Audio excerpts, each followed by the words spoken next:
Boa noite a todos. É uma alegria estar aqui novamente em mais um bate-papo sistêmico, parte do projeto Constelar, que eu e o Bruno desenvolvemos para divulgar ainda mais esse olhar sistêmico que tanto nos toca, nos transforma. E é um prazer estar aqui hoje com você, Renê. Nós admiramos muito. Então, a ideia é sempre trazer um profissional da área, um novo olhar, uma nova forma de abordar a questão sistêmica. Então, seja muito bem-vindo e gratidão por ter aceito o nosso convite. Muito obrigado. Obrigado a vocês pelo espaço, pelo convite.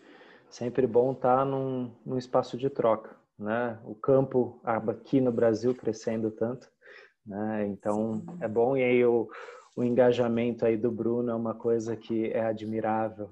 Então... Muito. E dou as boas-vindas a você, Renê, gratidão. A Gisela, minha parceira. Então, eu quero apresentar o Renê. Ele é psicólogo, psicanalista, constelador. Então, tem a formação, né, em constelação no Brasil, na Alemanha e na Áustria. Atende com atendimento psicoterapêutico, tanto infantil quanto adulto. Ministra palestras, workshops, cursos. Né, é intérprete e tradutor em alemão e inglês. E, além disso, é autor e coautor de livros, das quais eu tenho o privilégio de ter aqui. Maravilha. Tá com todo já. Depois eu vou escrever aqui nos comentários para quem quiser. Então, agradeço, dou as boas-vindas e para nós é uma oportunidade de te ouvir. Eu falei para a Gisela, quando eu comentei do seu nome, eu falei assim, a referência que eu tenho do Renê é um cara que conhece muito. Assim, eu admiro o seu conhecimento, porque ele não é um conhecimento recente. É algo muito mais amplo e você traz várias abordagens e olhares sistêmicos que são muito mais amplos do que a gente está normalmente acostumado, né? Pelo menos eu, a Gisela, assim, do nosso meio. Então, é uma oportunidade de te ouvir e aprender com você. Então, seja bem-vindo.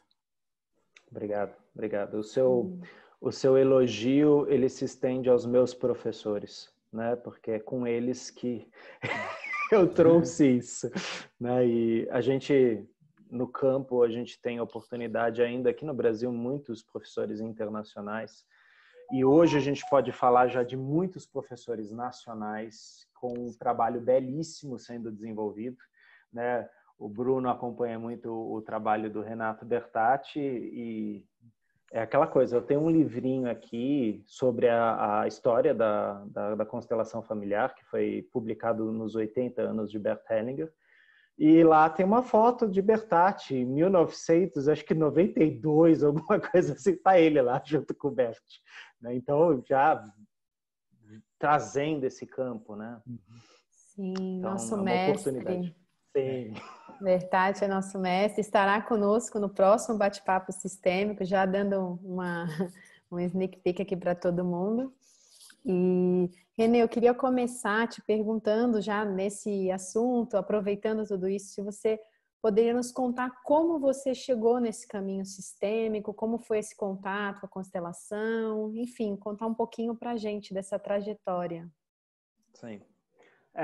É interessante isso, porque assim, a gente está falando de um método, uma abordagem alternativa, né? E como psicólogo, eu deixo isso claro, sim, é uma abordagem alternativa, não é uma psicoterapia. Aqui no Brasil, não é uma psicoterapia. E quando o Bert começou com o trabalho, né, com as constelações, havia uma tendência à psicoterapia, né, de transformar a constelação numa psicoterapia, pelo menos na Europa. Eu trabalhava em hospital psiquiátrico e dentro do hospital psiquiátrico, uma das premissas é o trabalho com as famílias, né? Era um hospital psiquiátrico que tinha, logicamente, a sua base médica, psiquiátrica e psicanalítica, né? Seguíamos muito a linha francesa, lacaniana, Klein, né? E, logicamente, Freud. E dentro das supervisões de terapia sistêmica familiar, nós falávamos muito de teorias diversas, né? Porque A terapia sistêmica familiar, ela também bebe da psicanálise, mas ela bebe de várias outras fontes, né? E lá nos Estados Unidos ela cresceu, se fortificou. E numa dessas reuniões, foi lá para 2006, uma pessoa que sabia que eu lia alemão, né? Às vezes a gente tinha feito alguns grupos de estudo sobre Freud e tal. Ela falou, escuta, eu fiquei sabendo num alemão aí que está propondo um psicodrama com esquizofrênicos, né? Quer dizer, a informação chegou assim, mais ou menos. Né? E, ok, aí eu fui atrás da Simetria Oculta do Amor. Nessa época, inclusive, Bert estava em Águas de Lindóia, só que eu não consegui assistir, porque naquela época estava atrelado à formação, né? Então você não podia entrar simplesmente, você tinha que estar atrelado a um curso, né? Então eu fui me aproximando primeiramente pela obra de Bert, né? E logicamente eu não fui pela questão que chamou a atenção, né? Que é da esquizofrenia. Isso veio muito mais tarde, porque eu fiquei meio preso na questão das ordens do amor, né? Quer dizer, preso no sentido de degustando aquilo, deixando aquilo atuar em mim, e no primeiro momento eu não mergulhei, não, né? Eu era talvez analítico demais, né? E esse foi um ponto que eu tive muito com os meus professores, né? O Peter e a Tsuyuko Spelter, né? Do Instituto de Filosofia Prática. O Peter, ele falava muito para mim, ele falava, aqui não é o campo analítico, né? É fenomenológico, né? É uma postura diferente. E as minhas perguntas eram perguntas analíticas, né? E eu já vinha, de certa forma, trabalhando isso também, porque estava estudando também muita coisa da transpessoal, né? Então, os fios vão se puxando aí, né? Então, sim, desse meio mais psicanalítico, eu fui indo para um meio mais junguiano, né? Do junguiano também Carl Rogers, né? Que eram demandas que vinham do próprio consultório, né? Quer dizer, na clínica psiquiátrica existia um direcionamento mais psicanalístico, terapia sistêmica familiar, mas no consultório, o Freud, ele falava, né, que a clínica é suprema e ela é do caso a caso. Então, haviam pacientes que traziam questões que eu falava, ok, então vamos estudar isso aqui, né? Vamos aprofundar isso aqui. E por causa do alemão, eu tinha alguns clientes que eram de origem alemã. Então, eles traziam também suas experiências com psicoterapeutas alemães, né? Então, esse intercâmbio fez com que eu fosse trazendo essas bases, que são as bases também que Bert Hellinger estudou. A Gestalt, o próprio psicodrama, Virginia Satir. Se bem que Virginia Satir é uma coisa que foi só lá para 2014 que eu comecei a olhar mais para isso, né? Porque num primeiro momento eu queria ver o que era isso que ele fazia aí com os clientes de pacientes esquizofrênicos, né? Que, inclusive, essa é um pouco da origem, né, dessa palavra, né, constelação familiar, que no alemão a gente tem a colocação do familiar. E por que, né, na América, né, porque isso é só na América inteira, né, Family Constellation, constelações familiares, por quê? E teve um psiquiatra, psicanalista argentino, que ele, num trabalho dele, ele descreve a família de um paciente esquizofrênico como a constelação familiar deste paciente, né, se referindo ao genograma. E a gente também tem Alfred Adler, que nos Estados Unidos, né, um dissidente da psicanálise, um grande estudioso, inclusive, da hierarquia entre irmãos, né, muito da teoria que a gente tem sobre precedência, primogênito, segundogênito, terceiro, é tudo de Adler, ele enriqueceu muito o campo. Ele também usava esse termo constelação familiar para se referir ao que vinha antes. Né? Quer dizer, qual que é a tua origem, qual que é a tua constelação familiar. E esse termo pegou aqui. Tanto que aí a gente tem tanto o termo constelação familiar como o termo que o Bruno usou. E não é uma crítica a você, Bruno, agora é uma colocação minha, tá? Eu não gosto da palavra constelador. Eu gosto da palavra facilitador. Por quê? A palavra constelador, para mim, ela traz uma coisa meio de magnânima, assim. Tipo, o cara constela. Uau! E eu acho que o facilitador, ele não tem tudo isso, não. Ele facilita o que o campo está trazendo, o que o cliente está trazendo. Ele tem recursos, ele tem ferramentas, mas assim, ele não está colocando nada no campo. E eu tenho a impressão que a palavra constelador é como se você pegasse, né? Então, é uma coisa a ser discutida. E eu sei que você, Bruno, gosta de palavras, então... Sim. Não, mas é ótimo para reflexão. E só para esclarecer quem nos ouve, qual seria então uma tradução da palavra original usada pelo Bert, do alemão para o português? Como seria essa tradução? Sim, a gente tem o Familien, Aufstellung, Familien, famílias. Aufstellung é colocação.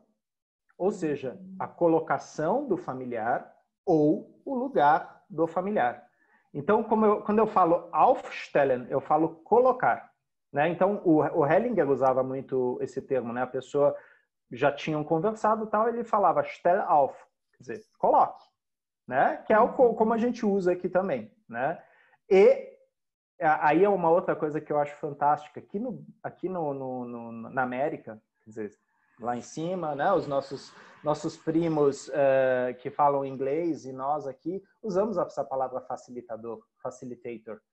E em alemão já você tem a palavra Leiter, que é condutor, né? Ou então Aufsteller, colocador, né? Porque você tem essa versão, né? Você tem aquele que está mais lá conduzindo, tem aquele que coloca. No começo se colocava muito, né? O cliente ele observava, o facilitador realmente colocava muita coisa. Então, se a gente pega a simetria oculta do amor e vai lendo, a gente vai vendo certas mudanças acontecendo. E a gente sabe que a constelação ela passou por diversas posturas. Tanto que dessa visão mais psicológica, Hellinger foi percebendo que o caminho dele era mais espiritual, né? E aí a gente tem toda a questão das constelações espirituais, mediais, novas constelações, né? Que isso foi um movimento que o Brasil viu bem acontecer nessas vezes que ele veio para cá também, né? Enquanto lá na Alemanha, se você pega os livros dos alemães, né? O Stefan Hausner, Gunther Weber, tal, eles estão muito atrelados à psicoterapia, né? A uma vertente da psicoterapia, né? Então, mais nesse sentido. Sim, pensando um pouco, né? Quando a gente fala em constelação, existem muitas vertentes ou compreensões, às vezes até difícil explicar o que é de fato uma constelação. Uhum. Como você compreende isso, assim, até no campo não só filosófico, mas prático e nessa profundidade? O que é constelação? Né? Legal a sua pergunta, porque ela é uma pergunta pegadinha, né? No sentido filosófico, né? Porque, sim, muitas vezes, e isso já aconteceu, vocês já viram isso nos grupos de estudo e tal, da gente estar lendo um texto e a pessoa, de repente, ela começa rapidamente a entrar em imagens e aí, de repente, ela traz uma metáfora muito pessoal dela. Será que não aconteceu uma constelação aí?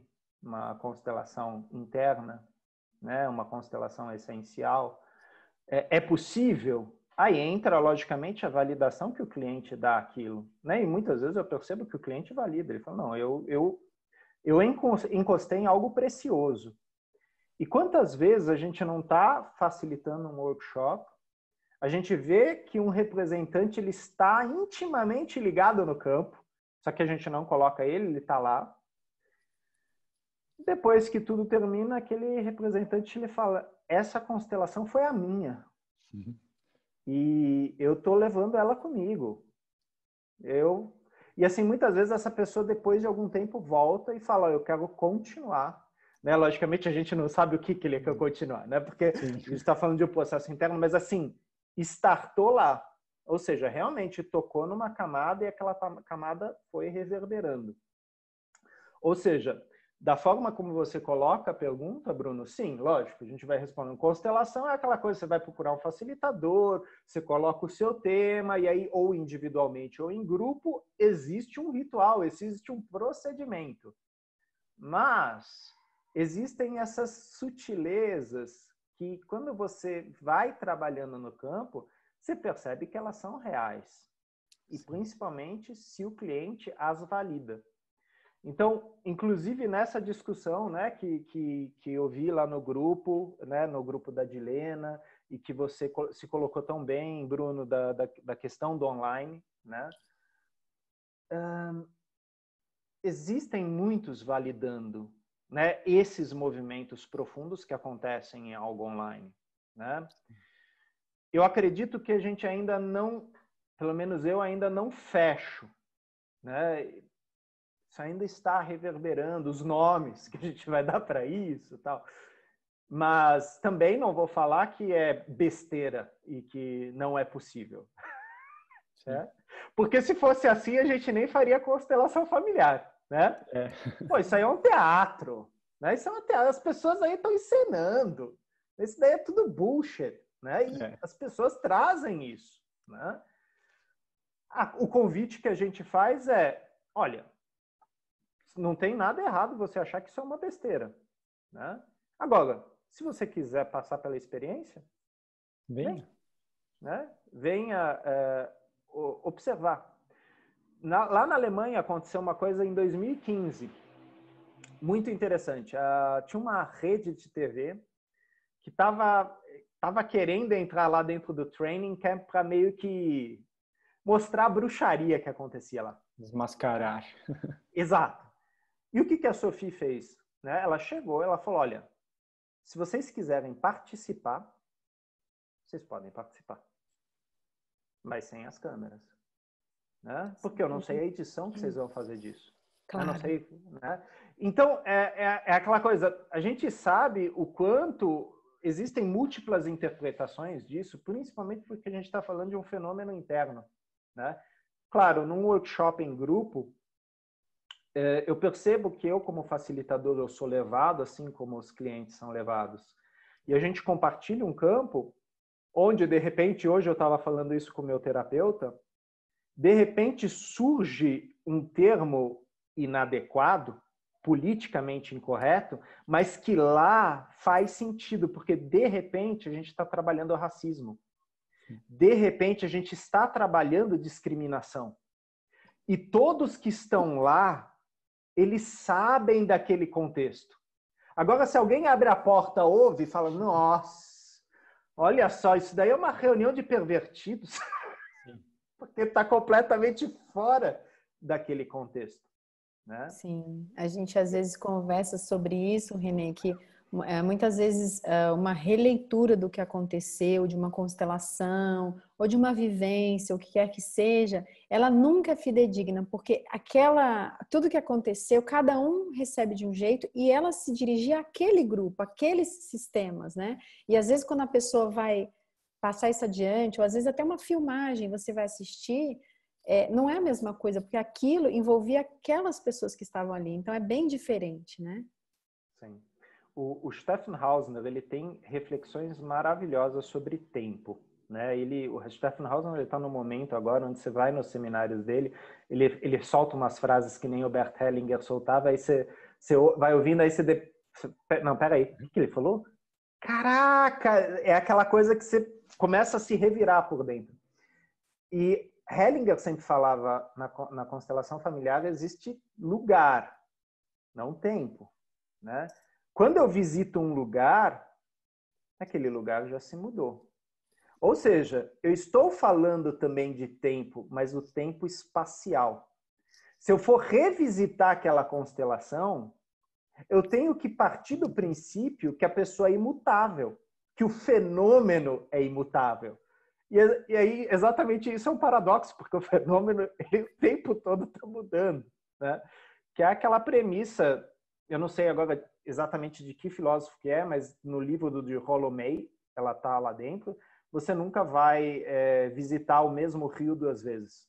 Né? Porque se você entrou uma vez, você entrou naquele rio e você era aquela pessoa. 10 minutos depois é um outro rio e você é uma outra pessoa que está entrando naquele rio. Né? Ah, Renê, você só está usando isso com desculpa porque não dá para controlar a constelação. Não dá. Por isso, quem invalida é o cliente. Né? E nesse sentido, a pergunta do Bruno é muito pontual. A pessoa chegou e falou, cara, você falou uma frase e essa frase desencadeou em mim um processo. Isso pode ser muito bonito como muito perigoso. Né? E esse é o ponto, né, da coisa online que eu tenho questionado.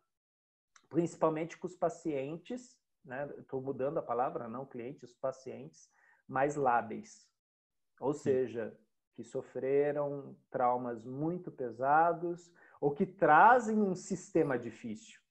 Né? Não um sistema ruim, um sistema difícil.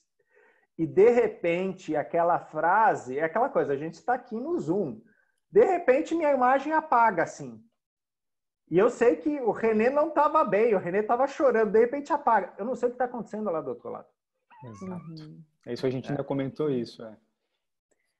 E eu presenciei isso numa constelação online de uma cliente que começou a chorar compulsivamente, a ponto de precisarem fechar o microfone, porque o choro estava incomodando o grupo inteiro, até que a pessoa foi isolada. Falou, olha, fica agora, respira, entre em contato, porque já aconteceu isso. E isso no campo também acontece. Você tem assim, algumas orientações que dá para essa pessoa, seja como representante ou mesmo cliente. E é interessante quando você fala, né, da frase e como ela pode ser um gatilho para despertar essa mudança. E como a gente se conecta. Quantas vezes eu já participei de constelação minha, eu digo minha, mas assim, como representante, através de um outro cliente, eu me vi na minha constelação sobre um outro aspecto, sobre um outro ponto de vista. Aquilo foi incrível. E eu brinco, como eu acabo participando muito, eu pego tanta carona, mas tanta carona, que constelação minha mesmo são pouquíssimas que eu sento para levantar um tema, porque esse tempo todo a gente está trabalhando e a compreensão que eu tenho de constelação é de ter compreensão, tomar consciência de algo. Então pode ser numa frase, pode ser uma leitura. Esses bate-papos que eu participo com vocês, de sábado agora também, que teve um olhar organizacional com, né, com você, o Renato, a Tati, eu tive tantos insights, tantas percepções, isso é muito rico, né? Esse campo é muito rico. E basta estar disponível. É a mesma coisa que a leitura de... Desculpa, Gisela. É a mesma coisa que a leitura de um livro, né? Tá, eu já li esse livro. Eu li quando eu tinha 15 anos. Aí eu leio de novo e eu falo, meu, não lembro dessa passagem. Eu lembro que eu li esse livro. E aquela passagem, ela me arrebata. Aí eu li depois, aos 35 anos, eu falo, nossa, que besteira, né? Por que esse livro me influenciou de novo? Tanto. Aos 50 anos eu falo, nossa, esse livro aqui é o livro. Porque ele está tocando em partes minhas diferentes, em selfies meus diferentes, né? Em personas diferentes, que dentro de mim estão trocando. Né? Então, toda vez que eu vou para uma constelação é nova. Né? E sim, a não ser que eu seja um terapeuta que esteja num trabalho muito constante, às vezes eu vou ser arrebatado pela constelação do meu cliente. Só que, teoricamente, é para eu estar lá ao lado dele, né? Não estar arrebatado pela constelação. Ou então eu tenho que ter a presença de espírito de falar, ok, eu me retiro, eu vou interromper essa constelação porque pegou num ponto meu. Isso não tem nada a ver com você. Quer dizer, tem no sentido de o campo estar atuando e isso tem propósito, isso é terapêutico, se for colocado à tona. Desculpa, Gisela, eu te interrompi. Imagina, não, voltando um pouquinho assim nos grandes autores da psicologia, né, da psicanálise, a gente sabe que o Bert bebeu em muitas fontes, né, ele experimentou várias áreas, estudou e tudo, e eu queria saber assim, na sua visão, o que no trabalho dele converge com os outros e o que é algo novo, original e que veio realmente trazer esse novo olhar. Então, se você puder falar um pouquinho disso. É bem pessoal isso, tá? Porque, logicamente, outras pessoas vão ter outra visão, assim. quando eu pego o percurso de Carl Gustav Jung, é muito interessante, né? Ele era um psiquiatra renomado, né? Trabalhava num hospital com pacientes psiquiátricos graves e ele começa a aplicar psicanálise. Sendo que Freud dizia, não, a psicanálise não alcança esse tipo de público. E aí ele manda os textos dele para o Freud. Freud fica impressionadíssimo, né, com esse jovem, né, psiquiatra e chama ele. E a gente sabe que o Jung era uma pessoa muito inteligente, né, e era uma pessoa que fazia referência, era uma pessoa que lia bastante, né? Só que ele foi para um campo totalmente aberto, né? Ele foi para o campo do espiritual. Enquanto muitos psicanalistas, muitos profissionais, na verdade, seguiram para o campo talvez pragmático, talvez de uma ortodoxia, né? Até porque a gente está falando de uma teoria que estava se formando, se solidificando. Uhum. Então, eu percebo que o Hellinger já trazia uma abertura muito grande, até pela história de vida dele, né? Que naquele livrinho pequenininho, né, Constelações Familiares, né, ele vai contando de uma maneira maravilhosa junto com a conversa com a Gabriele Tenhofer, né? Quer dizer, uma pessoa que vai para, de certa forma, estudar filosofia, teologia, vai ter essa experiência de ser um missionário, né? Que, de certa forma, é a experiência de você ser um estrangeiro onde você vai. E você, de certa forma, tem uma postura humilde, porque você está lá como visitante. Só que ele estava lá como visitante que tinha que dirigir, né? Grupos, uma escola. E, bom, isso tudo foi mexendo. E aí, sim, ele entra nas teorias. E a gente sabe que ele se dedicou muito às teorias, né? A teoria de Janov, né? Do grito primal, é isso? Não. Terapia primal, desculpa. Terapia primal. Ele fez uma formação muito, muito séria, ele aplicou muito aquilo no consultório com casais, né? Mas a gente sabe também do percurso dele com Eric Berne, na análise transacional, e a gente sabe o quanto isso influenciou, né, a teoria das constelações familiares. Depois Virginia Satir, né, Thea Schoenfeld, McLeod em Cadiz, quer dizer, ele vai trazendo várias escolas. E isso não é muito diferente para um psicoterapeuta brasileiro, por exemplo, né? Vou agora puxar a sardinha para o nosso lado aqui. Porque a gente tem muitas escolas aqui, né? A gente tem a possibilidade, dependendo da faculdade que você fez, você vai mais para psicanálise, você vai mais para terapia comportamental cognitiva, algumas até você vai para o existencialismo e humanismo. Outras, de repente, você vai mais para pesquisa, algo bem behaviorista, bem comportamental, centrada na pessoa. Quer dizer, são muitas escolas. E aqui no Brasil se bebe de muitas. A psicanálise influenciou muito, até por causa da literatura brasileira. Os nossos literatos trouxeram muito a psicanálise. E a gente teve alguns expoentes fortes da psicanálise aqui, como de repente a doutora Bicudo, né, que era uma psicanalista afrodescendente, que marcou história aqui no Brasil, né? E isso tem outras reverberações também em outros círculos, né? Mulher afrodescendente, psicanalista, né? E a gente está falando de algo que aconteceu há 20, 30 anos atrás, né? Eu agora não sei as datas exatas. Mas se a gente começa a estudar aqui, existem muitas possibilidades. E, obviamente, a faculdade de psicologia não basta. Ela te dá indicações. E a clínica, se você for clinicar logo no começo, é assustador, né? E a responsabilidade é muito grande. Então, você tem que ter uma base. E a psicologia sozinha não é a base. Você tem que escolher uma escola. E o que eu vejo de muitos colegas meus, ninguém é purista, né? Ah, não, eu sou 100% essa... não, né? A mesma coisa que eu falar aqui que eu sou 100% tupiniquim, né? Ou eu vim com alguma teoria ariana germânica. Não, eu sou um ariano. Isso não existe, né? Nós somos feitos de pedaços, né? Inclusive teóricos. E eu vejo que Hellinger soube aproveitar bem os pedaços.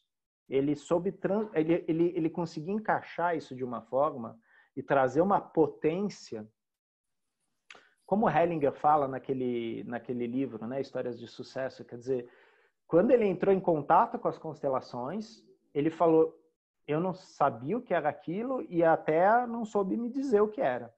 Depois, MacLeod e Cadiz, mesma coisa. Eles fizeram, davam um workshop disso, mas não sabiam. E aí Hellinger começa a costurar com as ordens do amor, né?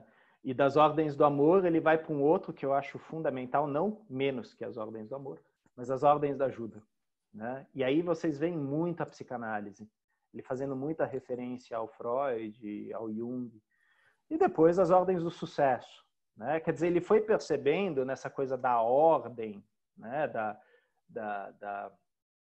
A palavra ordem em alemão é Ordnung, né? Ela tem a ver com organização, mas ela também tem a ver com lei.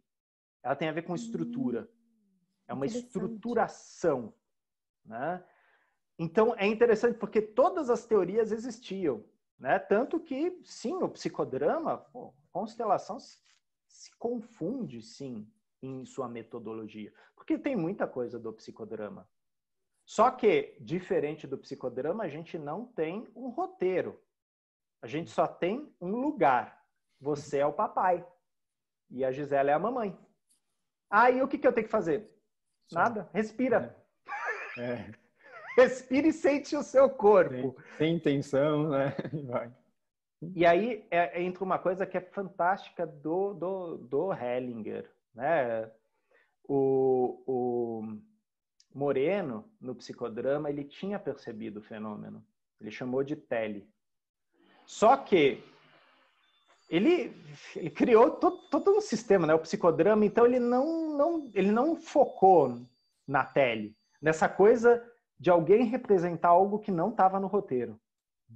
E algo que impacta o cliente muito mais do que o roteiro.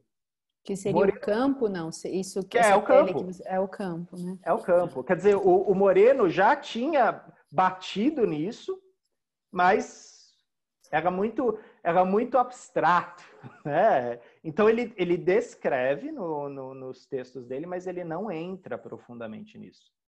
E o Hellinger fala que no começo ele também patinava nisso. Ele falava, o que é isso? Né? Na psicanálise a gente fala muito de um campo linguístico, né? Que depois o Jung também transforma na palavra sincronicidade, o inconsciente coletivo, os arquétipos compartilhados, quer dizer, né? Mas são nomes, quer dizer, como que a gente vai conseguir, né? A gente quer encaixar, né? E na verdade não encaixa, porque é muito maior do que isso, né? Mas a gente tenta. Como teoria isso é importante, mas estava lá no psicodrama, né? E o Hellinger em nenhum momento ele vira e fala, não fui eu. Ele fala, não, já estava, existia, mas o Hellinger traz toda essa base teórica que vem da experiência de vida dele, que vem sim do trabalho dele como padre, como missionário, o que ele aprendeu junto aos anglicanos, né? A própria formatação de grupos ele traz muito dos anglicanos, né? Então eu não lembro agora, tem um psicanalista que fala das obras que Freud leu e depois ele fala das obras que Lacan leu, e aí ele fala como que esses filósofos influenciaram na criação de toda uma base teórica, né? Então você pega o Freud, tem pezinhos lá em Schopenhauer, Spinoza, e sim, a formação de um alemão, de um austríaco no caso do Freud, mas aí tem várias, vai e volta, mas ainda mais um judeu, é uma formação top, é uma formação de leitura, de aprofundamento, né? Então, aquele pessoal, quando eles se reuniam, eles não se reuniam para ficar fumando charuto e beber conhaque, não. Eles realmente eles iam fundo nas obras. E não eram obras simples, né? Não, eles não iam ler, desculpem, não é uma crítica a Paulo Coelho, mas assim, eles não iam ler Brida. Eles iam ler O Idiota, de Dostoiévski, Crime e Castigo, e lá no fundo mesmo. Quer dizer, eu me deprimo só de ler Crime e Castigo, os caras faziam o grupo de estudo em cima disso, né, meu? Mas é assim que você vai construindo o arcabouço, né? E que rico, né? De experiência, você imaginar quanto conhecimento, e como você falou, na verdade, purista, se a gente tiver que ser purista, então coloca uma máquina, porque só a máquina vai poder ser purista. Sim. Você não consegue, por mais que você se esforce, você vai trazer a sua experiência de vida, os seus pensamentos, e como você ainda trouxe, né? A gente não vai entrar no rio, no mesmo rio 2 vezes. Então, o René que leu aquele livro aos 15 anos e depois lê aos 35, não é mais o mesmo René. E quantas vezes? Hoje mesmo eu estava aqui em casa, eu vi uma marca na parede, eu falei assim, nossa, essa marca é de quando? Desde quando tenho um apartamento. E eu não, depois de 4 anos e meio eu percebi. Então, eu não sou mais o mesmo daquela época. E se a gente pensar nessa quantidade que tem de teorias de filosofia, a gente trazendo até para o olhar mais da pedagogia, não, da psiquiatria, né? Ou no caso da psicologia.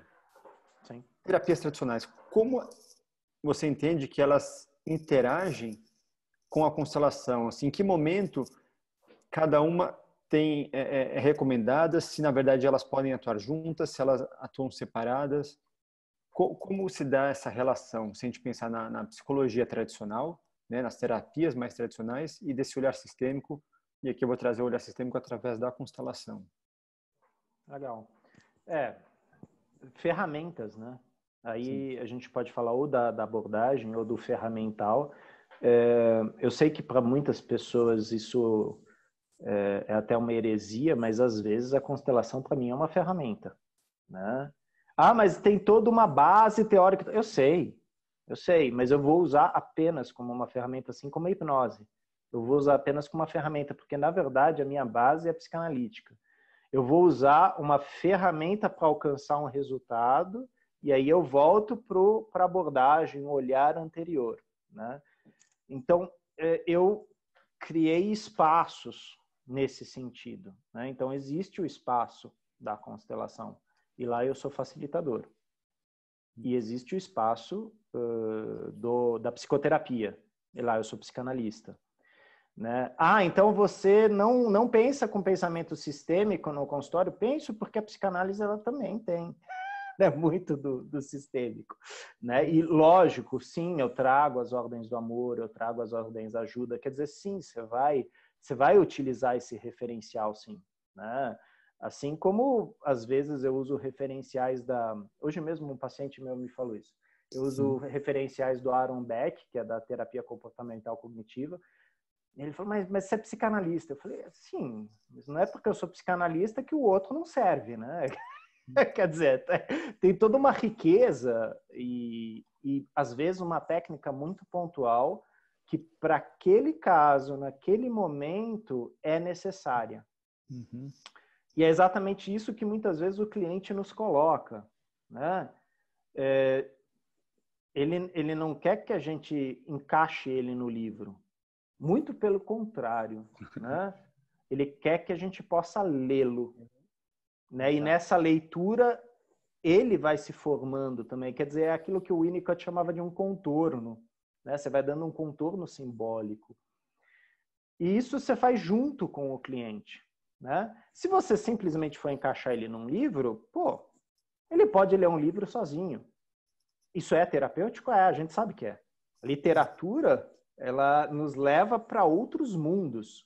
Isso não é brincadeira, né? Realmente, se você se dedicar à literatura, é a mesma coisa que você se dedicar à meditação. Você vai mudar, teu cérebro vai começar a mudar, né? Sim. Porque a literatura ela te leva para outros países, te leva para outras culturas, ela te confronta com coisas dentro de você que você não sabia que estavam lá. E são antigas, né? Então, abre a mente. Exato, né? E a gente pode se referir ao europeu ou a gente pode ir mais para trás, né? China, né? E na verdade o Império Yin, né? Já tinha papiro, já tinha escritura, eles tinham biblioteca, né? É que aí vem um maluco aí e queimou tudo. Sempre tem um maluco que queima tudo, né? Assim como Alexandre o Grande também queimou tudo, depois veio o Nero, queimou tudo, o Gengis Khan queimou tudo. Eu não sei que mania que esse povo tem de queimar livro, né? Mas o Freud, ele fez uma piadinha, né? Quando Hitler queimou os seus livros, né? Queimou a interpretação dos sonhos, o Freud falou, olha aí o reconhecimento da psicanálise. Se ela não fosse tão perigosa, ela não seria queimada. Ou seja, ela tem relevância. Ele fez uma piada. Ele tinha um lado... Ele não levava desaforo para casa, não. Mas quando acontece algo assim, de alguma forma essa informação ela está contida nesse campo de memória que outros serão inspirados no momento adequado a trazerem isso de volta, ou através de uma releitura, ou de uma forma mais original, vamos dizer, mais purista. Sim. É uma boa explicação do campo morfogênico, né? É aquela coisa que a gente fala da teoria da seleção natural, né? De Darwin. Uhum. E, putz, ele fez aquela viagem, ele tinha tudo aquilo escrito, a teoria estava lá, e a esposa era muito religiosa, e ela vira e ela fala, você está matando Deus. Só que aquilo impactou ele não era uma pessoa lá muito religiosa, mas ele tinha um grande apreço pela esposa dele. E aí aquilo lá fica guardado na gaveta há 20 anos. E aí, de repente, surge um alemão que publica exatamente a mesma coisa. Só que Darwin acabou sendo pai da teoria por causa da quantidade de estudos tal que ele tinha, né? Então, como é que acontece isso, né? Duas pessoas terem a mesma ideia, né? E por que ninguém teve antes?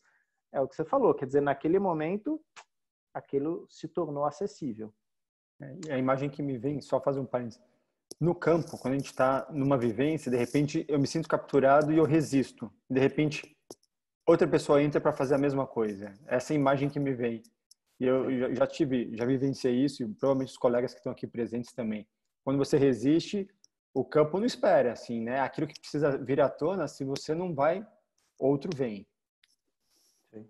Eu tive uma vez uma cliente, novamente, isso não é raciocinado, né? Isso vem.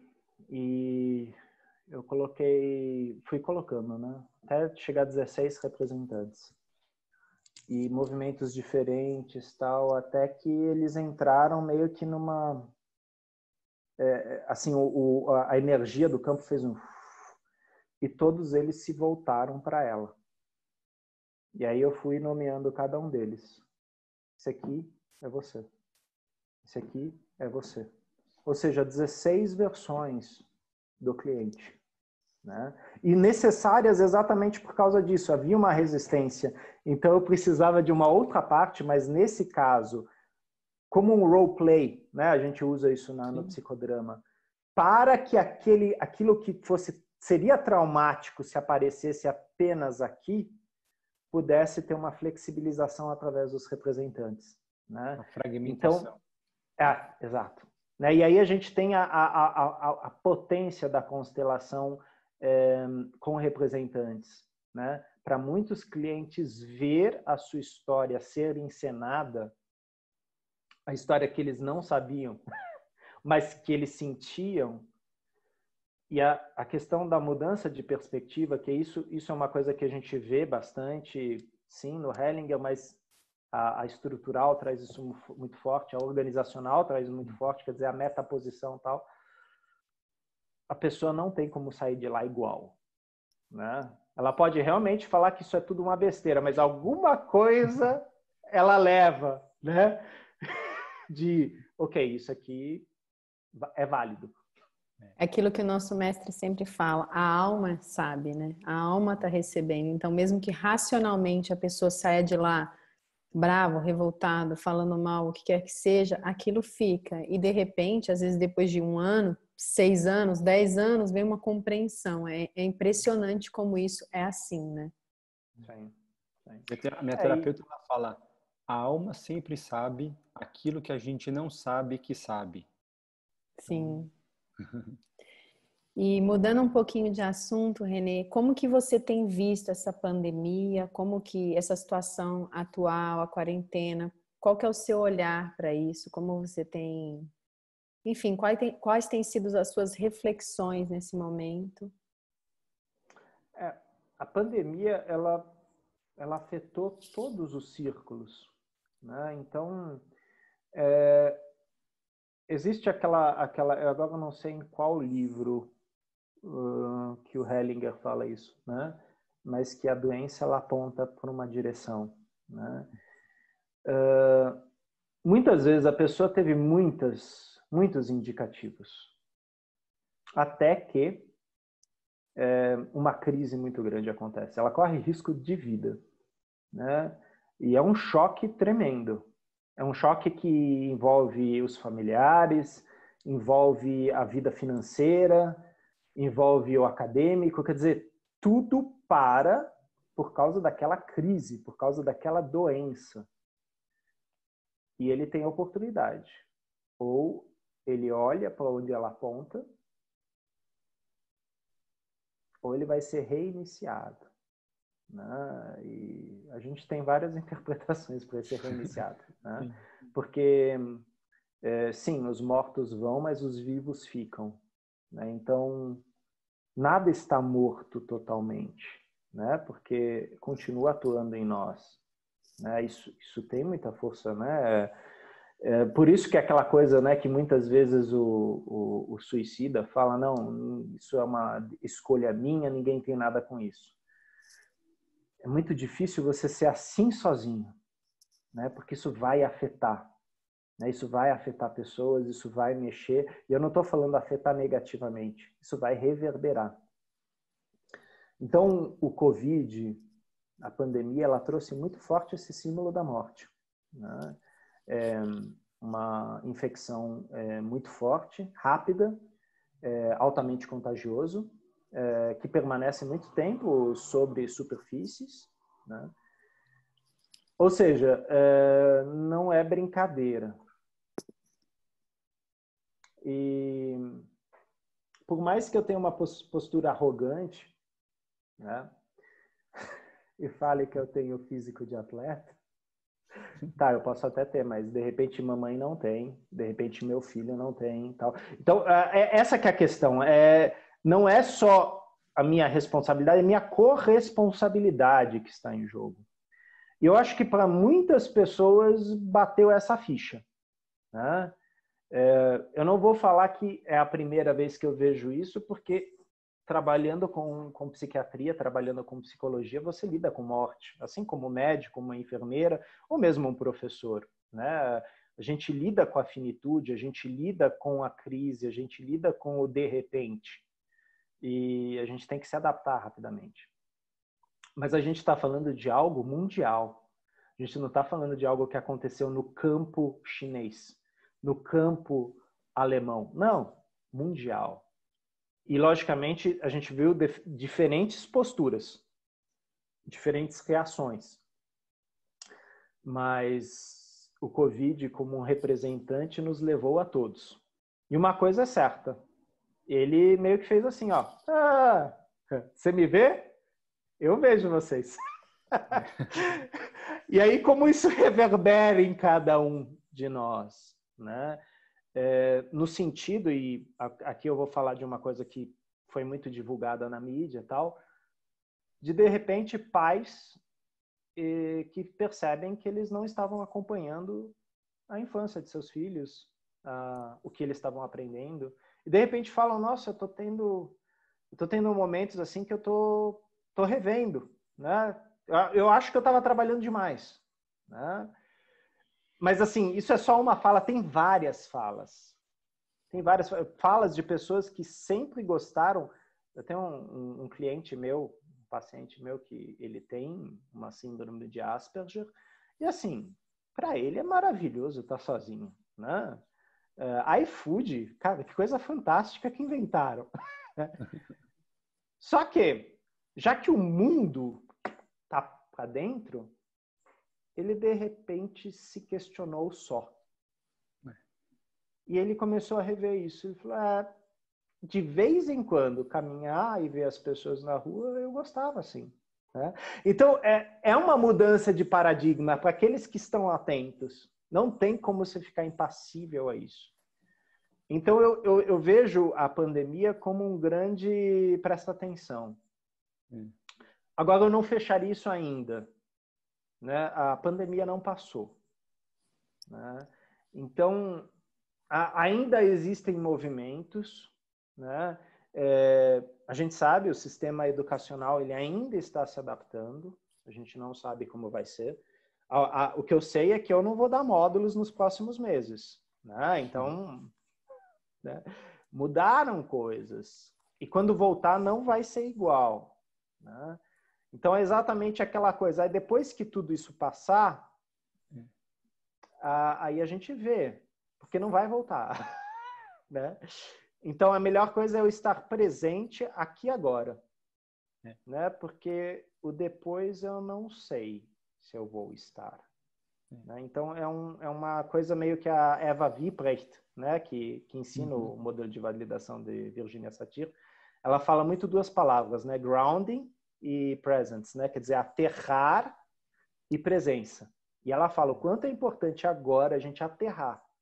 Né? Quer dizer, onde eu estou aqui agora? Com quem que eu estou? Quem que é a minha responsabilidade agora? Meus pais? Né? Então, eu às vezes vou lá almoçar com os meus pais.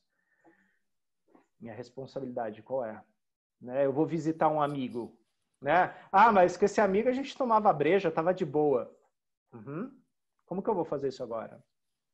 Eu tenho uma corresponsabilidade. Quer dizer, manter o aterramento. Agora não é o momento de ficar que nem Poliana dançando e flutuando por aí. Né? A gente não pode fazer a pintura de Chagall, né? Onde os casais estão flutuando. Aterra todo mundo aqui, porque a coisa exige isso. E é interessante porque em meados de abril você já começava a ver publicações. O que vocês vão fazer depois da pandemia? Qual vai ser a primeira coisa que você vai fazer depois que você puder sair de casa? Passou abril, passou maio.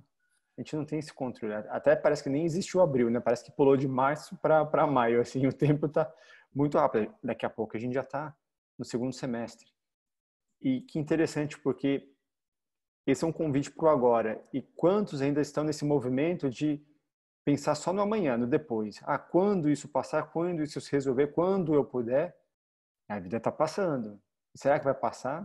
E será que se passar, vai, né? Como antes não vai ser. E como será? Também não sei. É um convite. Tem uma frase, eu não lembro de quem é essa frase, né? Que fala que preocupar-se demais com o amanhã é ansiedade. Sofrer demais pelo ontem, né, como uma depressão, né, é ficar no passado. O único poder que eu tenho é sobre o agora. Né? Então, só aqui eu tenho força, só aqui eu tenho poder. E, logicamente, nessa pandemia, a gente vai ver modalidades. Pessoas ansiosas vão estar questionando o que elas vão fazer em agosto, quando isso tudo passar.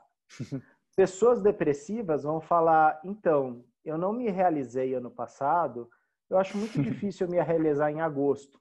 Mas eu me lembro muito bem que em agosto de 1980, quando o meu peixe dourado morreu, parece uma piada, mas a pessoa está presa em vários fenômenos que, para ela, são indeletáveis. Até porque a gente não deleta essas coisas, mas assim, existe um remoer daquilo, né? Então ela também não está no aqui e agora, ela está presa no passado, nos fantasmas do passado. E essas pessoas muitas vezes vão precisar da ajuda assim, do terapeuta, do facilitador, do psicólogo, do médico, do pastor, do padre, né? Dessas pessoas que estão a serviço das ordens da ajuda, né? Para às vezes ajudar essa pessoa a se aterrar, né? Quantos colegas nossos não estão fazendo lives de meditação? Sim. E como é importante isso, né? E às vezes eu vejo lá embaixo no vídeo as respostas das pessoas, né? E aí você fala, nossa, tudo isso? E porque a pessoa ela naquele momento ela conseguiu acessar o aqui e agora. Às vezes através de um colega que se dispôs naquele tempo dele. Então nós nos beneficiamos, porque nós estamos também ampliando o nosso campo, e nós beneficiamos o outro que está aberto e busca isso também. Então é uma forma de, à distância, estarmos conectados. Porque à distância nós ainda vamos permanecer um tempo, né? Mas isso não quer dizer a parte, né? We are not apart, we are connected, né? E isso é muito bonito, né? Porque isso é aqui agora. Isso é uma coisa que nossa geração tem. A gente tem internet, né? A gente tem esse campo morfogênico Wi-Fi, esse campo de informação Wi-Fi. Quando teve a peste negra, houveram pessoas que levaram meses para sair de casa e elas não faziam ideia se o vizinho estava vivo ou morto. Então, essa solidão, provavelmente a gente ainda carrega, sabe? Esse trauma, né? Com certeza. E com certeza esse trauma também faz com que a gente tenha uma outra forma de lidar com o aqui e agora. Porque somos sobreviventes. E a depender da forma como a gente lidar com a situação hoje, vai garantir ou não um trauma para os nossos descendentes, né? Para os nossos. Então, esse é um convite, assim, ou você olha, ou você está sendo chamado, né? Como até o Renato fala, cada um está recebendo a sua mensagem, pessoal e intransferível. Você pode abrir, ler e aceitar, ou você vai voltar com ela, de alguma forma, assim, essa mensagem ela está sendo chamada. Ou vai ficar preso em crenças, até usei um termo, né? Crenças primitivas. Talvez revivendo traumas da peste ou de outras questões que vêm do passado. E por ser uma crença limitante, é o que aquele sistema entende que é necessário para se perpetuar. Só que fica fechado naquilo, não se permite a má consciência, né? Só que minha compreensão, pelo menos, tende a não se expandir esse sistema. Pelo contrário, ele vai se retraindo até ele finalizar. Sim.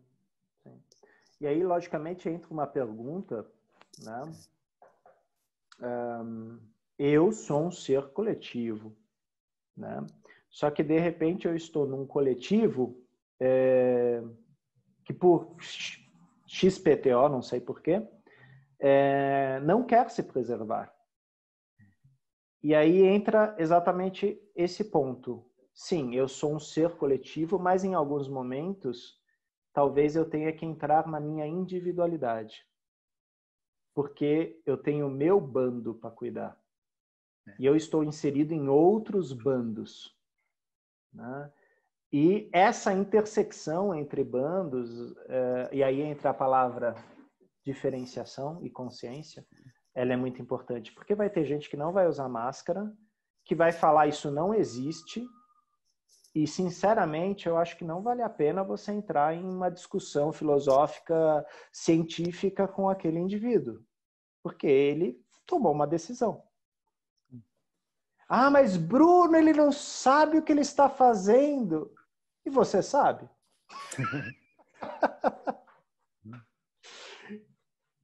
Vem muito da tua decisão. Como você falou, que o Renato fala, o teu chamado.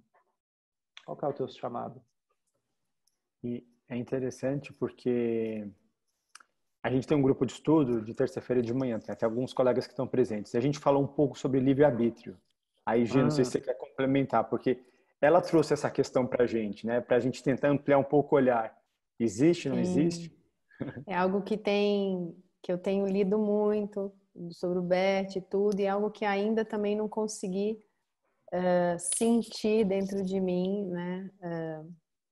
O que realmente bate e que encaixa com a minha alma. Então, se você puder falar um pouco sobre o seu olhar, sobre a questão do livre-arbítrio, seria interessante. Legal como é o campo, né? Quer dizer, no grupo de estudos lá do Direito Sistêmico, a gente falou disso na terça passada. Olha. Então, e a gente leu um texto, né, que está no Olhando para a Alma das Crianças, que é o emaranhamento, e no emaranhamento ele fala do livre-arbítrio. Então, eu vou pegar você para Cristo, Gisela, né? Só como exemplo, né? Você acredita em livre-arbítrio? Então, eu estou nesse processo, né? Eu sempre acreditei, eu tenho lido muito e o que eu sinto, e aí, é claro, a minha interpretação do livro do Bert é que ele já vai mais para uma linha onde não há muito, né? O meu entendimento ou você diz um sim e eu fiz uma metáfora, então você está num rio e você diz um sim, você flutua e você vai naquela direção. Ou você diz um não, você vai se agarrando pelas pedras, você vai se machucando, mas você também segue nessa direção, né? Então, eu sinto mais ou menos que essa seria uma metáfora que eu tiro das leituras do que eu vejo do Bert. Mas eu não sei se isso ressoa plenamente em mim. Então, eu tenho meditado muito sobre isso. Legal, legal. Então, eu vou fazer uma viagem aqui, né? Gisela com 2 L's, Batista, né? Você usou uma mensagem aí de que você está no rio, né? Batista é exatamente aquele que é batizado, e antigamente era batizado no rio, né? E era um rio de água corrente, não era de água parada, né? Exatamente porque você estava renascendo para o novo. E aí vem minha pergunta: em que momento você escolheu esse nome? Não, né? Papai e mamãe que escolheram. Exato, então. Ou seja, do ponto de vista de ordem, precedência, o destino vem primeiro. Livre-arbítrio depois. O que eu quero dizer com isso? Nós vamos nos tornando nós.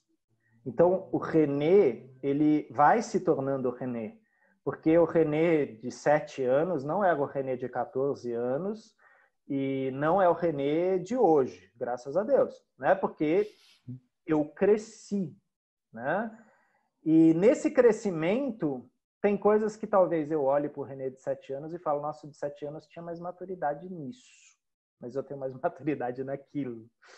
Mas em todo caso, eu vou me tornando a mim mesmo. Mas antes disso, eu sou o que meus pais querem de mim. Eu sou o sonho deles. Eu sou a expectativa deles. E vocês sabem, às vezes a gente está com 50 anos e a gente ainda está vivendo a expectativa do papai e da mamãe. Né? E a constelação familiar trabalha muito isso. Isso é destino. O livre-arbítrio vem quando eu decido cortar o cordão umbilical, o simbólico. E aí eu falo, sim, esse é meu sistema, sim, isso veio junto, sim, isso faz parte, e eu decido agora como que eu vou administrar isso. É minha responsabilidade. Não, mas você está negando isso, esse broche, a sua bisavó, tá. Vou vender no brechó, né? Porque agora eu vou comprar comida para os meus filhos, né? Mas, meu Deus, é uma decisão, e essa decisão ela tem o livre-arbítrio, e as consequências sistêmicas eu carrego, né? É pesado, sim. Por que a gente tem uma tendência a olhar para o livre-arbítrio com um sorriso e o destino com uma carranca? Desculpa pelo palavrão, é que o destino é foda, né? E assim, eu não pedi por ele, mas ele tá lá. É daquele jeito. E o livre-arbítrio tem aquela coisa, aquela impressão de que eu posso escolher. A falsa sensação do controle, né? Exato. É ilusão. É uma ilusão, né? E assim, a minha vida não é uma ilusão. Mas para eu ter livre-arbítrio na minha vida, eu tenho que tomar o que meu sistema me deu. A tarefa que meu sistema me deu. Ah, mas Renê, você está falando que eu tenho que carregar essa cruz? Ou você pode ignorar que você carrega ela, o que vai ser pior. Né? E geralmente o trabalho de constelação é exatamente fazer a pessoa enxergar a cruz que ela está carregando. Ah, mas eu prefiro não ver. Isso é livre-arbítrio. Né? Tipo, você fez a constelação, você viu e você vai falar, mas eu não aceito? Ok. O facilitador, esperamos que não tome para si. É que na minha metáfora eu coloco como isso, você ir se agarrando nas pedras. Então, o curso do rio tá ali, mas você vai se ralar, vai se machucar porque você não quer soltar. Que na verdade, o nosso professor sempre fala muito a coisa do sim. Então, na verdade, o livre-arbítrio seria no dizer o sim plenamente, se entregar para esse destino, ou ficar negando e colocando venda ou algo assim, e não... De qualquer forma, você vai naquele caminho, mas você vai chegar lá machucado. Eu não lembro de quem é esse texto. Esse que é a droga quando é metáfora, né? É muito específico e a gente vai se levado junto, a gente esquece de quem é. Mas eu lembro que foi no curso da Ursula Frank, né? Que ela fala que o rio tem medo do mar, né? Porque conforme o rio está indo, ele vai olhando aquela imensidão lá na frente, ele fala, meu Deus, se eu entrar lá, o que vai acontecer comigo? Quem vou ser eu se eu entrar lá? Né? Tipo, eu sou o rio Tietê, né? E, né, coitado do mar, né? Quem vou ser eu se eu for para o mar? E assim, conforme ele vai indo nas curvas, vai se aproximando, aquele medo vai crescendo. Só que ele não pode voltar. O curso do rio é sempre em frente. E quando no último momento ele vê a imensidão do mar e vê que o mar sorri para ele, ele relaxa um pouco. Ele começa a se mesclar no mar e aí ele diz, eu não temo mais, pois eu sou o mar. Né? É um pouco isso. O destino é um oceano. É grande demais. É nebuloso demais. Tem coisa demais. Eu sou apenas um riozinho. E eu gostaria de poder mudar o meu fluxo. E o rio às vezes consegue mudar um fluxo, ele consegue dar volta. Mas o destino dele é ir para o mar. Ou secar. Né? O rio que chega no mar é um rio feliz. É interessante que Sim. você falando isso, me vem a imagem assim, quem serei eu quando eu me juntar ao todo? E aí me vem ainda a pergunta, será que eu preciso esperar a morte para me juntar ao todo? Ou quando eu me entrego à vida, eu já estou me juntando a esse todo? Né? E aí sim, fazendo parte desse algo maior e sendo um instrumento, um facilitador, uma ferramenta, independente do campo que eu esteja. Mas a minha compreensão é, se juntar ao mar é dizer sim para a vida. E aí você já não tem mais o que esperar. É como, não digo que seja um atalho, mas você já chega a esse destino. Sim. E no mar eu posso ser um homem, eu posso ser uma mulher, eu posso ser ambos. Né? Tudo atua em mim. Né? Então, é uma questão integrativa, sim, mas eu concordo com a Gisela que a gente alcançar essa consciência, essa diferenciação é um percurso. Né? É aquela coisa, eu me deparei com isso lá atrás com a psicanálise. Né? Tem uma piada, né? Não sei se vocês conhecem essa piada, mas eles falam, né? Essa piada fala de 3 judeus que mudaram a humanidade. Né? E eles falam de Darwin, mas eu tenho minhas dúvidas se Darwin era judeu, eu não sei se era. Mas em todo caso, falam que o primeiro é Darwin, né? Que vira e fala, é tudo biológico. Não adianta, você acha que você tem algum controle? Cara, você vê dos macacos. É tudo biológico. Né? Não tem criação divina aí, não. Putz. Aí veio o Freud. Você acha que você escolheu essa mina para casar aí, né? Você é inconsciente, meu amigo. Isso já estava lá. Você é inconsciente dos seus pais. Isso daí é neurose de destino. O inconsciente é maior do que... O consciente é um barquinho no meio do oceano. Aí veio o terceiro, Einstein. É tudo relativo. Ou seja, um vai quebrando o outro. A gente não fecha. Existe livre-arbítrio? Sim. Existe destino? Sim. Dá para a gente medir? Não. Exatamente. Exatamente. Mas dá para a gente fazer metáforas bonitas. Sim. Sim. Dá para ter uma discussão filosófica. Dá. Porque, logicamente, quando o Hellinger fala a frase, é uma frase muito parecida com a do Jung, né? Aquilo que eu rejeito me aprisiona e aquilo que eu reconheço e respeito me liberta. Né?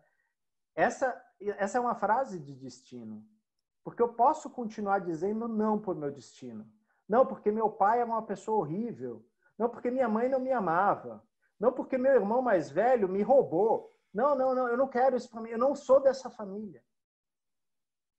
Isso, né, assim, aprisiona. Isso atumora, parece um tumor que vai crescendo, né, um tubérculo. E na hora, e eu sei que isso não é fácil, tá? Muitas vezes eu falo isso em palestra, o pessoal fala, você falando aí é fácil, né, trouxa? Não é fácil, é extremamente difícil. Mas quando eu consigo olhar para isso e dizer sim, e isso significa que eu vou assumir aquilo para mim, aquela responsabilidade que antes pesava nas minhas costas, ela está lá, mas ela é recurso. Então, pequena mudança, né? A cruz, ela vai estar lá, mas de repente, ela vai ser sua. Você vai parar de falar que ela é uma cruz que impuseram a você. Ela é sua. Tá vendo esse destino difícil aqui? É meu. Transforma em força, né? Em motor. Exatamente. Que impulsiona. Exatamente. Né? Imagina se Freud negasse, né, a sua origem, né, a sua religião, para tentar permanecer na Alemanha nazista. Ele nunca fez isso. Né? Inclusive, foi o advento do nazismo que fez ele retornar às suas raízes. E aí ele falou, se eu não posso, se eu não sou respeitado em meu povo, em minha origem, nesta terra, eu não posso ficar nessa terra. E aí ele vai para a Inglaterra e ele acaba depois morrendo na Inglaterra. Mas é aquela coisa, essa é a nossa origem, é o que nós somos. Né? A gente pode tentar ficar fugindo disso, mas isso vai nos perseguir o tempo todo. Né? É o famoso cachorro que fica tentando morder a cauda do próprio rabo. Né? Tá lá. Né? Agora, você pode olhar ou não, você pode desviar o olhar, não tem problema nenhum, não é errado. É que a consequência é só sua. É desafiador. Sim. É desafiador. E a gente pensando assim, então, quando se fala, né, a gente pensa no futuro, em projeções, livre-arbítrio, como é que você, não sei se a gente pode trazer esse tema, mas como você percebe que se dará o trabalho sistêmico daqui em diante? Né? Porque a gente não tem como prever quando será retomado esse contato mais próximo.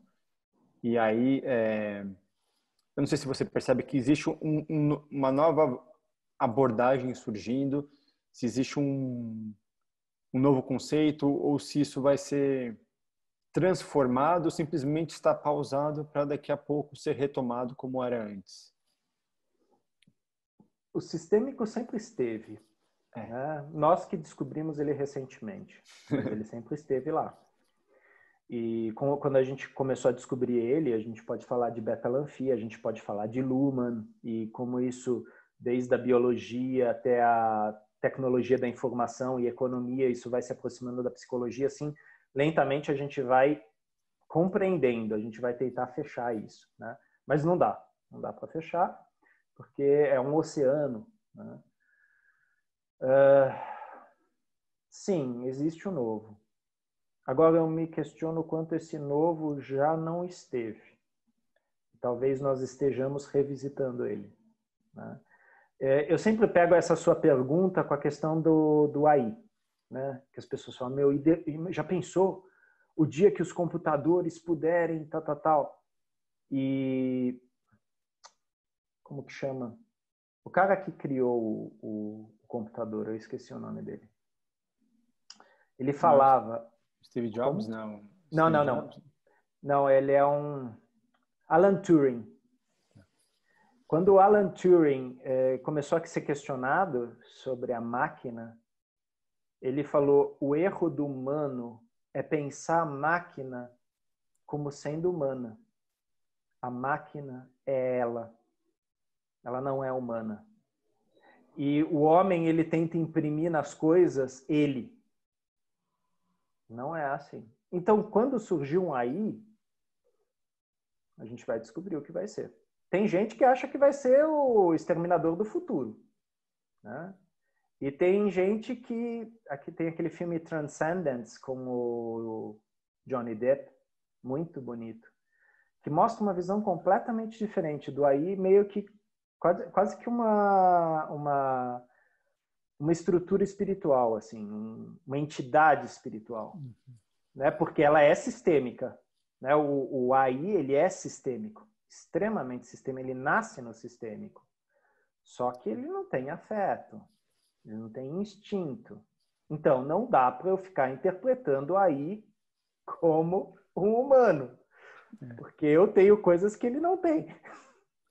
Tem uma pergunta aqui no privado, assim, aí é uma inteligência artificial. Sim. Só para fazer... Desculpa. Sintonizar. Não, porque isso é uma questão muito forte para a nossa geração, né? Inclusive, falando de terapias, por isso que eu dei essa volta toda, já existem países onde o terapeuta é virtual. Ou seja, não é uma pessoa, é um dispositivo. É um Tamagotchi terapêutico. Mas é o quê? É, assim como o Deep Blue, né? Aquele aparelho que conseguia prever muitas jogadas de xadrez, ele é um banco de dados que tem muitas teorias psicológicas de comportamento e de crenças. Isso realmente dá para a gente mapear. E isso, um AI, uma inteligência artificial, ela consegue fazer diagnoses. Agora, que tipo de comunicação é essa? Eu acho que é outra pergunta. A efetividade disso, a profundidade disso. Talvez isso seja a evolução. E aí eu não sei onde que o humano entra aí. Talvez toda a questão de gênero, de diversidade, seja a evolução. Né? Quem somos nós para dizer que não? Sim. O que a gente percebe é que quando a gente começou a dizer sim, a sociedade começou a se flexibilizar mais. Muitas mudanças aconteceram também. Ah, mas você vai destruir a instituição da família. O que é a instituição da família? Ela é uma coisa, né? Ela é mutável. E sim, ela existe em muitas culturas de maneiras diferentes. Né? A cultura indígena brasileira era aquela coisa também muito parecida com o Ubuntu africano. Um filho era de toda a tribo. Todos cuidavam. E os mais velhos eram respeitados. É outra formatação. Né? Mulher, você sabe quem é o pai desta criança? Dependendo da tua origem moral, essa pergunta faz sentido. Sim. Num sistema assim aberto e flexível? Não. Porque você sabe de onde você viu? Exato. Você sabe de onde você veio? A mistura do ideal com o pessoal, né? Até o Bert fala que ele precisou abrir mão da idealização do ideal, porque aquilo já não funcionava mais para ele, né? Do lado pessoal. E ficar nesse olhar, nessa limitação para algo que está se mostrando algo novo, algo que quer vir. Sim. Tanto que assim, foi uma grande frustração para o Freud o não reconhecimento da psicanálise como ciência. E ao mesmo tempo que ele viu a força que ela tinha como marginal. Exato. E aí ele permanece, ele deixa, tanto que ele não fala da psicanálise na universidade. Ele fala da psicanálise sendo ensinada por psicanalistas, assim como a constelação é ensinada por facilitadores, né? E é um campo aberto, não é fechado. Né? Então você sai da ortodoxia, e quem é ortodoxo demais fica preso em ideais. Exato. Sim. Muito bom. Muito bom. É um tema que vai longe. Gisela, essa tua pergunta vai longe.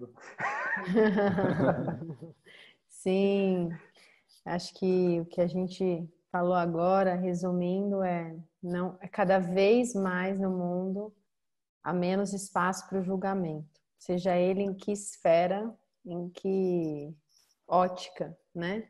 Então é isso que você falou, é o abrir e o dizer sim e se abrir para esse novo que está chegando. Então acho que nesse exemplo da tribo, da mulher, de tudo mais, é exatamente isso. Então acho que é se abrir também para o novo que está chegando no mundo das constelações, nesse trabalho que eu, sem dúvida, acho que vai evoluir para um outro caminho. Não acho que a gente vai ficar tanto tempo, não sei, né, pausados, como o Bruno falou. Claro que cada um com a sua consciência, com a sua responsabilidade, com o seu sim, mas eu acho que é isso. Acho que vem coisa diferente por aí, né? A questão é o sim para o novo, tal como ele se mostra. Né? E a pandemia, ela faz esse convite. Né? Você consegue dizer sim para mim? Né? E eu não sei te dizer a amplitude desse sim. Né? Mas é um exercício para nós. Logicamente, com os pés no chão, respirando conscientemente, em presença, dizendo sim. E ver onde a gente vai. Né? Somos o Pausa. rio, o rio a caminho do mar. Exato. Digamos sim. Sim. Não, e pausado, ninguém está pausado. Não. É aquela coisa, sim, a angústia às vezes traz essa impressão. Mas eu percebo o quanto o campo está se movimentando. Muito, muito. Né? E talvez o velho esteja dando lugar ao novo. Né? E eu não estou chamando ninguém aqui de velho, tá? É uma metáfora. Se a carapuça servir, né? Fica com ela, é sua. Sim, porque eu sou novíssimo. Então. Muito bom. Mas o Berto, ele usa muito essa metáfora. Né? Que o novo só vem porque o velho dá espaço. Porque o velho sábio sabe que ele precisa deixar passar. Se retirar, para o novo vir. O novo está vindo. Cabe a gente aceitar e ir junto ou ficar. Mas ele vem. Ele está... Não é que ele vem, ele já está, ele é. Né? Está aí, presente para todos nós. Que assim, que quisermos e dissermos sim para ele. Está disponível para todo mundo. Democrático. Muito bom, Renê. Muito bom. Nossa. Poderia ficar horas aqui discutindo, filosofando, mas vamos chegando ao nosso final. Muita gratidão por todo o seu conhecimento, pela sua abertura, por vir aqui falar com a gente, mostrar tanto, nos ensinar tanto. Gratidão, Renê, de coração. Obrigada a todos vocês que acompanharam, que estão aqui. Ao Bruno, meu parceiro, obrigada. Gratidão. Gratidão à disposição, Renê, e a disponibilidade à aula. Então, assim, cada vez que eu tenho a oportunidade de estar com você, é um aprendizado, é um convite ao mergulho. Então, obrigado pela sua disponibilidade, por servir tão brilhantemente ao campo. Obrigado. Gratidão. E agradecemos a todos os presentes. Não sei, né, a gente nem perguntei se você queria fazer uma consideração final, Renê. Normalmente a gente... Não sei se tem alguma última palavra. Me veio uma imagem, né? Também, novamente, eu não sei de quem é. Desculpa, gente. Minha memória não está tão boa assim. Sem problemas. Não adianta você estar no caminho certo. Se você deitar para descansar, você será atropelado. É isso aí. Movimenta. Tá no caminho errado? Movimenta. Tá no caminho certo? Movimenta. Exato. Diga É a sim, metáfora da lebre, né? Da Fernando. lebre do... Lebre quem? A lebre é a tartaruga, né? A lebre é a tartaruga, sim. Exato, exato. A lebre era mais rápida, sem sombra de dúvida, mas era arrogante, né? O Hellinger, às vezes, trazia essa metáfora, né? De como é perigoso a gente achar que é uma lebre. Sim. Cada um com a sua consciência. Gratidão mais uma vez. Muito obrigado. Muito Obrigada bom. a todos. Agradecemos a gratidão, todos. boa noite. Só para falar, quinta que vem a gente estará com o Renato Bertatti. Quinta dia 11, né? É véspera do Dia dos Namorados e vamos falar sobre relacionamento amoroso. Então, um tema simples. Pero no mucho. Legal. Gisela, pergunta pro Renato como que é o destino de casais. Ele vai adorar. Pode deixar. Muito bom. Obrigada. Obrigada de Gratidão. coração. Boa noite a todos. Muito obrigado. Boa noite. Obrigado.